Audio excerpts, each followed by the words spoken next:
Hi everyone, welcome back to my channel. I'm Tiffany Benson, one part of Team Benson, and I want to give you guys a couple of tips today on what you should be looking out for in your garden for September.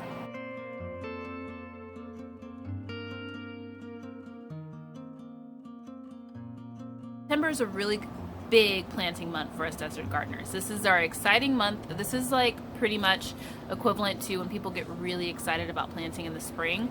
September is that month for us too as well. We plant stuff in the spring and it does well, but fall, it's our season. I'm actually going to give you guys what to grow at the end of this video, so make sure you guys stay tuned and watch to the end, and then you'll be able to see what all the things you can plant starting right now. Now my garden is really starting to green up. I'm getting a lot of things out there. My beans are really sprouting.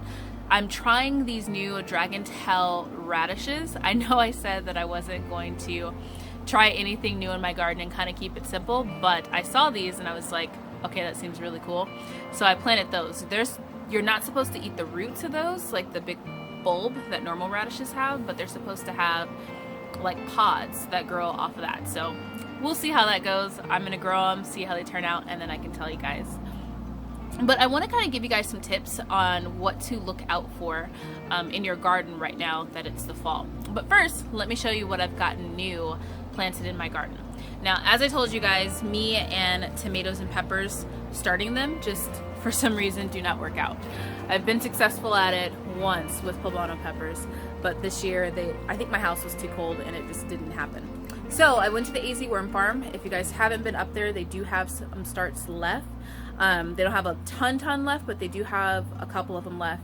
You guys should go check it out, and then you can get some starts yourself. So new addition in the ground, this one is a super sweet and it's a cherry tomato plant. So that one is going right here. And then I haven't planted the peppers yet because I'm not sure where I want them to go. But these ones are hybrid Jada, it looks like jalapeno peppers. So I have 2 of those. The other one I got is my big beef tomato plant, and this one is growing on the Mighty Crop. So that one I just planted too as well, and that one's pretty new to my garden. Okay, so one tip that I want to give you guys when planting your tomatoes is to put a egg, like a raw egg, in the bottom of them. Just put a crack in the egg and put it at the base of where you're planting your tomato plants. I saw that from Roots and Refuge, Jess, who is like the queen of growing tomatoes here on YouTube. She did that, and I did it one year, and it has made a difference in all of my tomato plants. So I have been doing that for the past couple of seasons now, and it's been making a really big difference. So just one raw egg right in the base of the hole, crack it a little bit, and then just put your tomato plant on top of it. And don't forget to plant your tomato plant deep, because everywhere along that stem it can grow roots, and it'll make a nice, healthy, strong tomato plant for you. Now let's get into these tips. Now there's no point in rushing your fall garden. Here in the desert, guys, we have plenty of time to grow a healthy, nice fall garden, and it will last for months. So there's no real rush in putting out a lot of your things. So you want to start looking at the overall health of your soil and making sure that your soil is ready for you to plant in it. One thing that I look for, since I do have a no-dig garden, is I look for how many roots are in the soil when I'm trying to dig a hole in there. Now when you're digging around in your garden and you see a whole bunch of roots, that means that that area of your garden isn't really decomposed yet. So there's going to be a lot of bug activity in that area of your garden.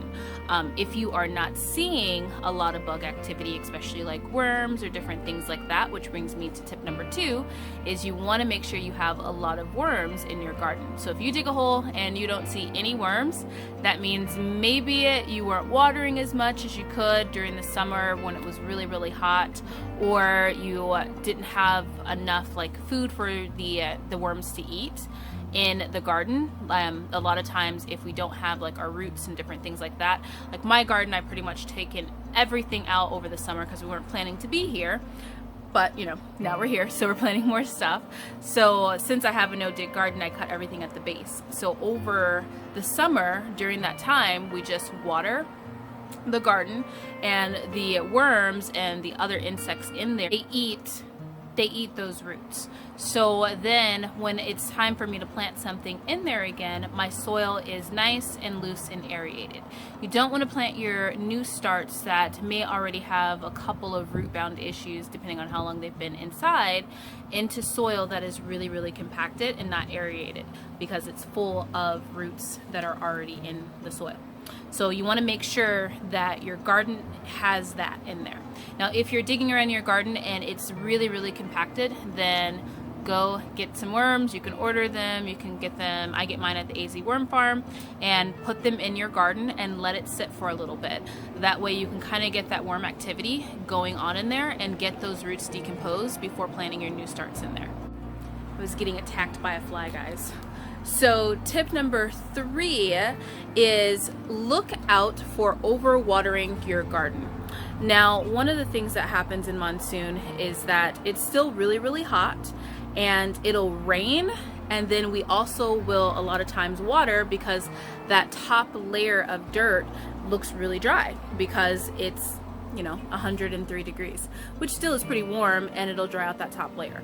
So we'll water on top of it, but sometimes we water too long. If you are watering too much, you'll start seeing mushrooms develop in your garden. That isn't a bad thing. It shows just fungal activity in your garden, but it also means that you're watering too much. So maybe just back off the watering just a little bit. Maybe just give your garden a spritz if your garden got hit by really heavy monsoon rains, and then you won't have all those mushrooms growing in your garden. So tip number 4, if you don't have your starts coming out in the morning time, bring your starts out. Now these are celery, and they needed some water, so that's why they're soaking up some water right now. And these are all my herbs. Some of them did not germinate, but I also have some of my medicinal herbs and flowers growing in here too. Now it's going to be too hot to leave them out during the middle of the day, but in the beginning, in the morning, I'm bringing them out so they can just get a little bit of the wind. This is going to really help them get strong stems on them. So this is going to really help so that if you have just leggier things like this celery, it's going to help strengthen the legginess of it. And I think this one is dill. It'll help strengthen your plant so that when it comes to any more kind of monsoon winds, it won't kill your plants because it'll be a little bit stronger. Also, don't forget you can start thinning out your plants too as well. So make sure you have just one growing in there. Some of my flowers, I have one, but I'm leaving like 2 in there too as well. Okay, so there's one fly out here that is like, you're not going to film this video out here. I'm going to attack you because I just want to drink all the water off the leaves. So I'm going to go inside and show you guys what you can plant for September.